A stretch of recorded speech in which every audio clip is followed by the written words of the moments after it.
YCP నాయకులు తమ పత్రిక ప్రచురించిన మైనింగ్ కథనం పూర్తిగా అసత్యమని తెలుగుదేశం పులివెందుల నియోజకవర్గ ఇన్ఛార్జ్ బీటెక్ రవి ఆరోపించారు. వేంపల్లె వద్ద మైనింగ్ విషయంలో 90 లక్షల అడ్వాన్స్ తీసుకొని యాజమాని తమను మోసం చేశారని, ఇప్పుడు ఎంపీ అవినాష్ రెడ్డి సహకారంతో ఒత్తిళ్లు తెస్తున్నారని విమర్శించారు. అక్రమ మైనింగ్ ఎక్కడ జరుగుతుందో చూపిస్తానని వైఎస్ అవినాష్కు సవాల్ విసిరిన రవి, డబ్బులు తిరిగి ఇవ్వకపోతే కేసు వేస్తామని హెచ్చరించారు. సాక్షిలో ఒక ఐటమ్ జనరల్గా అయితే సాక్షిలో వచ్చిన దాని గురించి కానీ మేము మాట్లాడడం కూడా మానేసాము. కరెక్ట్ కాదు, ఇంతమందిని పిలిచి కూడా చెప్పే కాదు. అయితే ఏంటంటే సాక్షిలో ఆ రోజు వివేకానంద రెడ్డిని చెప్పి నారాసుర చరిత్రని మా చంద్రబాబు నాయుడు మా మీదనే రాసిన వాళ్ళు. వాళ్ళ గురించి పెద్దగా పట్టించుకోవాల్సిన పని లేదు. కానీ ఒక కాన్స్టిట్యున్సీ ఇన్ఛార్జిగా తర్వాత నా మీద కూడా కొంత బాధ్యత ఉంది కాబట్టి, అసలు వాస్తవం ఏంది దాంట్లోనే చెప్పాల్సిన బాధ్యత ఉంది కాబట్టి మీ అందరినీ పిలిచి తర్వాత ఈరోజు దాంట్లో వచ్చిన కథనానికి ఆ తర్వాత చెప్పాల్సిన బాధ్యత ఉంది కాబట్టి చెప్తాను. ఫస్ట్ వాళ్ళు తర్వాత అది వేంపల్లి మండలం బక్కన్నగారిపల్లెకు అటువైపు దగ్గరగా నియంతుల్లా అనే ఒక ఆయనకు సంబంధించిన మైను. అతను తెలుగుదేశం గవర్నమెంట్ వచ్చిన తర్వాత మా లీడర్స్ చాగలేరు భాస్కర్ రెడ్డి, వేంపల్లి జయరామరెడ్డి అని వాళ్ళు అప్రోచ్ అయిపోయి 50-50లో అంటే ల్యాండ్ ఓనర్ కింద ఆయనకు 50% వీళ్ళు తీసి అదంతా చేసినందుకు, అంటే వాళ్ళని రైజింగ్ కాంట్రాక్టర్స్ అంటారు. రైజింగ్ కాంట్రాక్టర్కు దాని ప్రకారం వీళ్ళకి 50%, దాంట్లో ఒప్పందం క్లియర్గా అగ్రిమెంట్లో కూడా ఒప్పందం మాట్లాడుకొని వాళ్ళు మాకు పాత వాళ్ళకు ఇంత డబ్బులు కట్టాలి, ఇప్పుడు మీకు వాళ్ళ నుంచి ఆ పాత వాళ్ళు ఎవరైంది కూడా తర్వాత చెప్తా, వాళ్ళ నుంచి ఇంత డబ్బులు కట్టాలి కాబట్టి మాకు ఇంతంటే దాదాపు వీళ్ళ శక్తి మేరకు 90 లక్షల రూపాయలు డబ్బులు కట్టి వీళ్ళు పని స్టార్ట్ చేయడం జరిగింది. ఇంకొకటి గిడ్డంగి వారిపల్లి సుధాకర్ రెడ్డి అని ఆయన కూడా మా తెలుగుదేశం లీడరే, ఆయనకు ఒక అగ్రిమెంట్ ఇచ్చాడు. ఇంకో అదే ఊళ్ళో గిడ్డంగి వారిపల్లి భాస్కర్ రెడ్డి అని ఉన్నాడు ఒక ఆయనకు ఒక అగ్రిమెంట్ ఇచ్చాడు. బుద్ధి పుట్టినట్టు మంచిగా ఒక అగ్రిమెంట్ ఇచ్చి పడేశాడు. కానీ వాళ్ళు అగ్రిమెంట్ ఇచ్చినారు కదా అని ఆ తర్వాత పని మొదలుపెట్టి స్టార్ట్ చేసి తీరా రాయబడేటప్పటికి అప్పటికి తెలిసింది ఏంటంటే దానికి కావాల్సిన ఈసీ లేదు. ఈసీ అంటే ఎన్విరాన్మెంటల్ క్లియరెన్స్, బ్లాస్టింగ్కు సంబంధించిన పర్మిషన్లు లేవు. అవన్నీ ఇవ్వకుండా వీళ్ళను నా మైనందు చేసుకోండి వీళ్ళతో డబ్బులు తీసుకొని వీళ్ళను మోసం చేశాడు. అది రాయబడే టైంకి చేసినప్పుడు మైనింగ్ అధికారులు వీళ్ళు వచ్చి అబ్జెక్షన్ చెప్పారు, ఇది ఈసీ లేదు, దీనికి ఏమీ లేదు, మీరు ఎట్లా పని చేస్తారని. దాంతో మా వాళ్ళంతా ఒక నెల చేసి దానికి అప్పుడు కలెక్టర్ గారు అంతా జోక్యం చేసుకొని దానికి అప్పటికి స్టాప్ చేశారు. స్టాప్ చేసిన తర్వాత ఒక 2-3 నెలల నుంచి 2 సార్లు డిఎస్పీ గారి దగ్గర, వేంపల్లి సిఏ గారికి, అందరికి కూడా మా వాళ్ళు పోయి కంప్లైంట్ చేశారు. మా అడ్వాన్స్ డబ్బులు ఉన్నాయి, ఈయన ఇట్లా మోసం చేసి దానికి ఈసీ లేదు, ఇంకోటి లేదు, ఈ రకంగా మాకు అవన్నీ లేకుండా మాకు అగ్రిమెంట్ ఇచ్చి మమ్మల్ని మోసం చేశాడని కంప్లైంట్ ఇస్తే ఒకసారి వచ్చి తన రంజాన్ మాసము నాకు పని ఉంటుందని చెప్పి రాకుండా ఇప్పటికీ స్టిల్ 3-4 రోజుల నుంచి కూడా మా డబ్బులు మాకు వెనక్కి ఇవ్వండి అని వీళ్ళు అడగాలని చెప్పి చేస్తా అంటే పంచాయతీ మూలకంగానే ఏదో రకంగా అంటే అవి కాకుండా ఎంపీ అవినాష్ రెడ్డిని పిలుచుకొని పోయి ఒకసారి కలెక్టర్ని కలిసినాడు, ఒకసారి డీడీ మైన్స్ వాళ్ళని కలిసినాడు, ఏదో అన్యాయం జరుగుతుందని.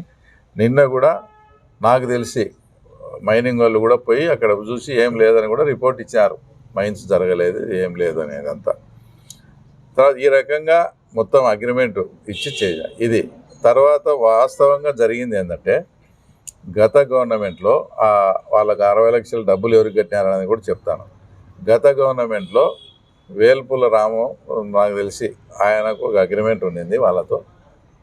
వాళ్ళు ఇప్పుడన్నా మేమన్నా 50-50 ఇస్తాం, వాళ్ళు 40-60లో అంటే 60 పైసలు వీళ్ళకు 40 పైసలు వాళ్ళతో యథేచ్ఛగా 3 సంవత్సరాలు 4 సంవత్సరాలు ఎన్విరాన్మెంటల్ క్లియరెన్స్ లేదు, ఏం లేదు, వాళ్ళ బుద్ధి పుట్టినట్టు మైన్స్ చేసుకొని దోచుకున్నారు. ఆ 60 పైసల భాగంలో కూడా 12 మంది ఎవరెవరో నేను మీకు అనేక సార్లు చెప్పినాం. ఆ 12 పైసల భాగంలో ఒక 12 పైసలు వేల్పుల రాముకు, తర్వాత ఒక 12 పైసలు మా మిత్రుడు శంకరెడ్డికి, ఒక 12 పైసలు భూమయ్య గారిపల్లి బైపిరెడ్డికి, ఒక 12 పైసలు వైఎస్ భాస్కర్ రెడ్డి గారికి, లాస్ట్ 12 పైసలు వైఎస్ మధు గారికి. అంతా వాళ్ళు గత సంవత్సరంలో 3 ఏళ్ళు వాళ్ళు ఇష్టం వచ్చినట్టు దోచుకొని అది 40% 60% పెట్టుకుంటే అదే టైప్ అగ్రిమెంట్ మా వాళ్ళు చేసుకుంటే కూడా తీరా రాయబడేటప్పుడు నియంతులకు ఏమేమో చెప్పి తెలుగుదేశం వాళ్ళకు డబ్బులు వచ్చి మళ్ళీ మాకు ఇబ్బంది అని వానికి ఏంటంటో నేర్పి రాయబడే టయానికి ఏదో ఒకటి డిస్టర్బెన్స్ చేసేది అడ్డం వచ్చి సరే నీ మైను నీ ఇష్టం ఎటన్నా కలబెట్టుకో, మా వాళ్ళు ఇచ్చిన డబ్బులన్నా మాకు ఎనికి కట్టాలి కదా, ఆ డబ్బులు అడిగితే ఏదో ఇట్లా సాక్షిలో రాపిచ్చేది, ఆ తర్వాత ఈ రకంగా చేసేది. అంటే వాళ్ళు చేస్తే సంసారము, మా వాళ్ళు చేసి వ్యభిచారం అన్నట్టు చూపిస్తున్నారు. ఇదే డబ్బులు 90 లక్షలు మీకు ఎందుకంటే వేల్పుల రాము గారికి మేము పాత అగ్రిమెంట్లో ఉంది, ఆయన మాకు అప్పుడు అడ్వాన్స్ రూపంలో ఇచ్చినాడు, ఆయనకు మేము తిరిగి కట్టాలా 60 లక్షలని మా వాళ్ళ దగ్గర బలవంతంగా 60 లక్షలు చిన్న చిన్న రైతులు వాళ్ళు. పోనీ దీంట్లో ఏదన్నా విపరీతంగా ఏదైనా మంగంపేట మాదిరి అది ఇటాచీలు పోయి లోడ్ చేసి నింపేదా, వాళ్ళు చిన్న చిన్న వాళ్ళు 10 మంది 20 మందిని కూలోళ్ళని పిలుచుకొని ఒక 60-70 అడుగులు లోతుకు పోయి మా వాళ్ళకి నేను చాలా మందికి చెప్పిన దీంట్లోకి ఎందుకు దిగుతారంటే కొత్తగా కూడా దిగి మా కొత్తపల్లి రమణాడు అన్న కానీ మా కనబాపల్లి నవీన్ కానీ ఈ మధ్య దుగ్గన గారి పిల్లలు 3-4 10 మందిలో వాళ్ళు నష్టపోయినారు, 10 మందిలో ఎవడో ఒక్కడు సక్సెస్ అవుతాడు. అది ఏంది డెప్త్కు పోయి కొట్టుకొని ఏదో చేసుకుంటే ఎక్కడ వీళ్ళకు ఏదన్నా సంపాదన ఏమన్నా వస్తుందేమో అని ఈ రకంగా ఆ తర్వాత పేపర్లో రాపించడము ఈ రకంగా చేస్తూ ఉన్నారు.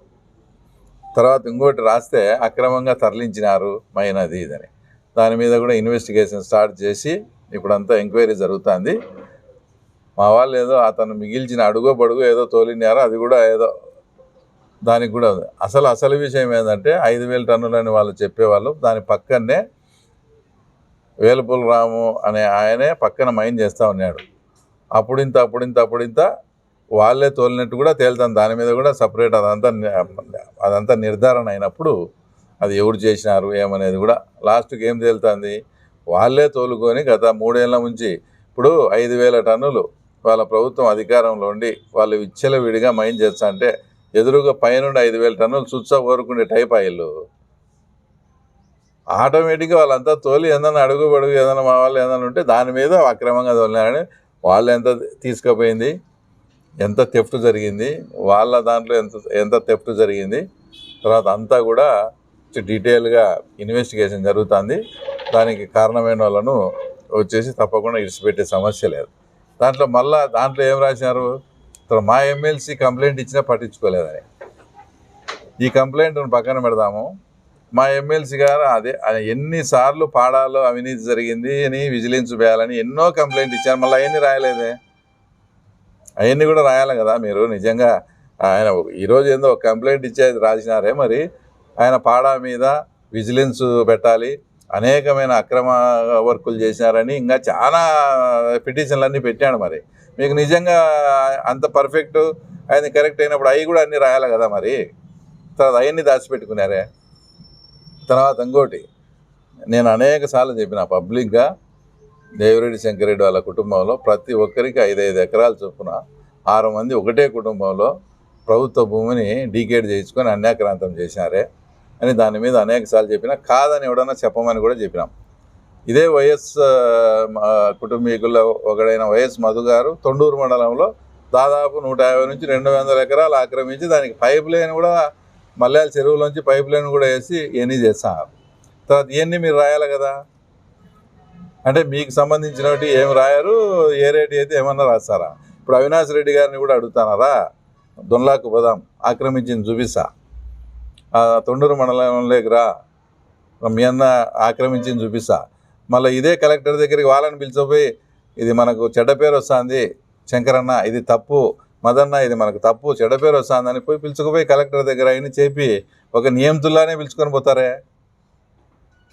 అంటే ఇవన్నీ వాస్తవాలు కాదా మరి. మీరు ఇప్పుడు ఒక పిల్లిని ఏందో రూమ్లో వేసి అన్నట్టు ఇంకా మీరు నాకు అక్రమ సంపాదన లేని అంటగడితే ఇంకా నేను ఇంకా దానికే తిరుక్కోవాల్సి వస్తుంది లాస్ట్కు.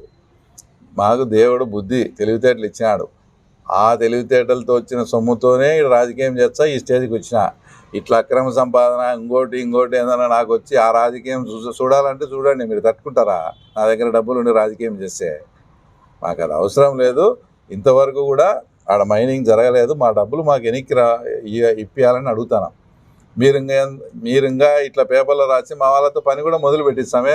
మా కార్యకర్తల కోసం మా కోసం మేము చేయిస్తాము. నువ్వు అడ్వాన్స్ తీసుకుంటే డబ్బు వెనక్కి రాలే, నీకు రావాల్సిన పర్మిషన్లు లేవు, తర్వాత మేమెందుకు కూడా మా కార్యకర్తల కోసం మా నాయకుల కోసం కావాలంటే వాళ్ళకి ఎంటముడి ఉండి ఇంతవరకు చేయలేక మీరు ఇట్లే రాస్తా అంటే మేము అది తర్వాత మేము అది స్టార్ట్ చేయాల్సి వస్తుంది వాళ్ళ కోసం. కాబట్టి ఏదన్నా ఉంటే పద్ధతిగా ఉండి ఏదైనా చేసుకోవాలి. కానీ ఇప్పుడు రమ్మను అవినాష్ రెడ్డి రమ్మను, నేను చూపిస్తాను దొంగలాగా ఆక్రమించినాడో లేదో అడిగి రమ్మను. ఇంకో బ్యాచ్ ఉంది, నేను మాట్లాడినది కాకుండా ఏరే దానికి సమాధానాలు చెప్తూ ఉంటారు. ఇప్పుడు ఈ శంకరెడ్డి భూముల గురించి దాని గురించి చెంచా బ్యాచ్ సాయంత్రం సమాధానం చెప్పమను. మరి అంటే ఆ జగన్ రెడ్డికేనా ఏదైనా అభిమానులు ఉండేది? ఏం బీటెక్ రవికి అభిమానులు ఉండరు, వాళ్ళకి బీపీలు రావా? కాబట్టి ఏదన్నా ఒక మ్యాటరు ఇంకోటి ఏదన్నా రాసేటప్పుడు కానీ వాళ్ళు ఖచ్చితంగా ఎందుకు ప్రెస్ మీట్ పెట్టి చెప్పాల్సి వచ్చిందంటే వాళ్ళకేం సమాధానం సాక్షి వాళ్ళకు వీళ్ళే చెప్పి రాపించినారు అంతా. అది కూడా మా ముఖ్యమంత్రి వచ్చే రోజు చూసి దీని ఏదో పెద్ద ఇష్యూ చేయాలని ఆడేందన్నా ఉంటే కదా. మైనింగ్ ఏమీ జరగలేదని నిన్ననే వాళ్ళు రిపోర్ట్ కూడా ఇచ్చారు. మా డబ్బులు మాకు ఇప్పించేదానికి మేము మళ్ళా అతని మీద కేసు కూడా ఫైల్ చేసి పెట్టిస్తాను. పోలీసు వాళ్ళు పిలిచినా రాకపోతే మైన్ తప్పకుండా స్టార్ట్ కూడా చేస్తాం. రైట్.